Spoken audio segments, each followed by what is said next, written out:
Merci avec les plats africains, c'est possible. Dans cette vidéo, je vous partage 3 stratégies efficaces pour vous aider à atteindre vos objectifs de perte de poids avec les plats, avec les aliments africains. Oui, c'est de la part de quelqu'un qui est médecin, nutritionniste, diététicienne, qui a elle-même perdu une vingtaine de kilos en mangeant africain et qui a accompagné des centaines de personnes au jour d'aujourd'hui en mangeant toujours les plats et les aliments africains. Alors, je sais que ça semble souvent contradictoire parce que voilà, les plats africains, c'est des plats réputés pour être très gras, des plats qui ont beaucoup de féculents, voilà, donc en gros, tout ce qui fait grossir. Mais dans cette vidéo, je vais partager avec vous 3 stratégies lorsque vous voulez atteindre vos objectifs, perte de poids, vos objectifs entre plats et continuer de manger africain. La toute première stratégie que je vais vraiment vous recommander, ça va être de revoir, d'ajuster votre assiette, c'est-à-dire augmenter la part de sauce et de légumes et réduire les féculents. Souvent, ce qu'on va faire, c'est qu'on va se dire, ok, je vais réduire les féculents.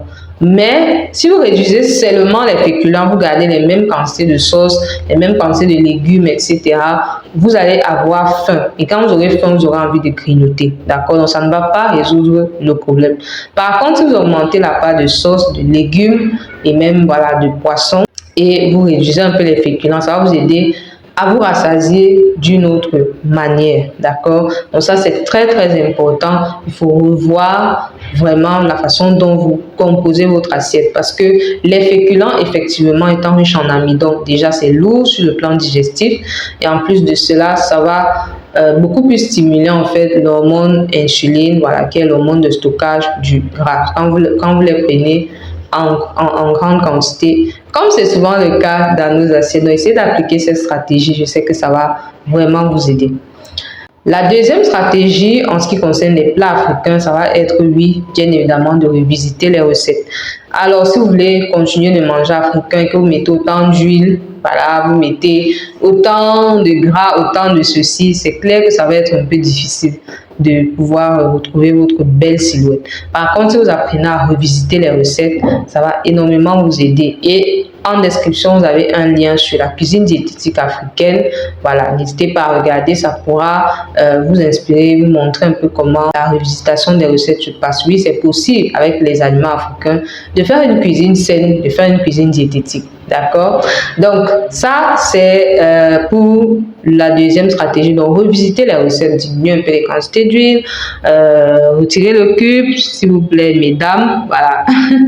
Vous pouvez retirer le cube en ajoutant des épices, ça marche aussi très bien. Bref, essayez de revoir à la baisse tout ce qui peut être en faveur du stockage. Parce que si vous voulez perdre du poids, c'est que vous voulez déstocker le gras. D'accord? Donc, revisiter les recettes va vraiment être intéressant. La troisième stratégie qui est très efficace aussi, ça va être de réduire la fréquence des mets traditionnels typiques. C'est pas le moment de dire que oui, je vais manger, c'est pas la sauce graine lundi, la sauce graine mercredi, la sauce graine samedi. Vous n'allez pas vraiment pouvoir atteindre vos objectifs, d'accord? Ou bien le héros lundi, le nolé mardi, le coquille samedi. Vraiment, ça va être compliqué d'atteindre vos objectifs, d'accord? Donc, ce que vous devez faire, c'est vraiment de réduire la fréquence. Par exemple, dire, ok, je mange ma sauce crème ce samedi, je mange mon héros ce mercredi. Bref, vous fixez des jours de la semaine précis, voilà, ou un jour de la semaine précis, où vous mangez votre plat, voilà, votre plat typique traditionnel. Vous faites plaisir avec votre plat typique traditionnel, d'accord? Donc ça, c'est très important lorsque vous voulez perdre du poids tout en mangeant nos plats africains.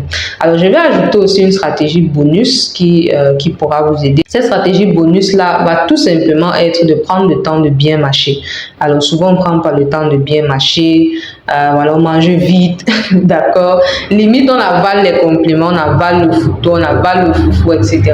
Et quand vous avalez comme ça, vous ne percevez pas les signaux de satiété. Vous ne savez pas quand vous êtes rassasié. C'est pour ça que vous avez tendance aussi à manger des grandes quantités. Donc, mesdames, à partir d'aujourd'hui, ou messieurs, d'accord, ça dépend de qui me regarde, mais prenez le temps de bien mâcher. Alors, dites-moi en commentaire, quelle est la stratégie que vous appliquez déjà ou que vous allez commencer à appliquer. Et n'hésitez pas à poser vos questions. Surtout, regardez en description des ressources qui peuvent vraiment vous aider à aller plus loin et à pouvoir avoir une meilleure santé grâce à nos aliments africains. D'ici là, on se retrouve pour une prochaine vidéo.